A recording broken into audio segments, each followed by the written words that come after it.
In today's video, I'm going to teach you how to log into the Meta AI app. To get started, open the Meta AI app on your mobile device. Once the app launches, you should see the welcome screen. This is the main entry point for new and returning users, and from here you'll want to tap Login to continue.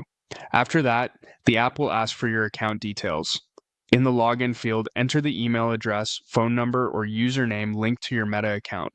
Make sure you type it carefully because even a small mistake can prevent the app from recognizing your account.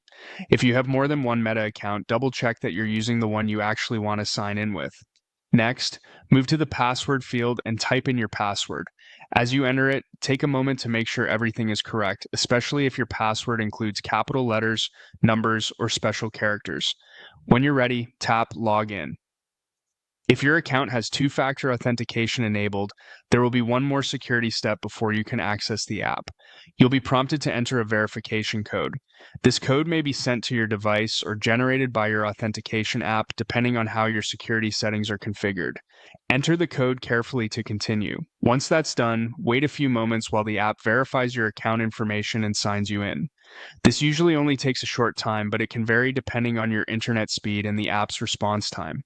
When the login process is complete, you'll be taken to the Meta AI home screen. From there, you can begin chatting with Meta AI and start exploring the features available inside the app. If you can't remember your password, don't worry. Just tap Forgot Password and follow the on-screen instructions to reset it before trying to sign in again. It's important to complete the reset process fully, then return to the login screen and enter your updated password. And if you're having trouble signing in, first confirm that you're using the correct login credentials and that your internet connection is stable.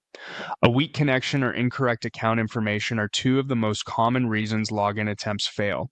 After checking those, try logging in again. That's all there is to it. Once you're signed in successfully, you're ready to use the Meta AI app.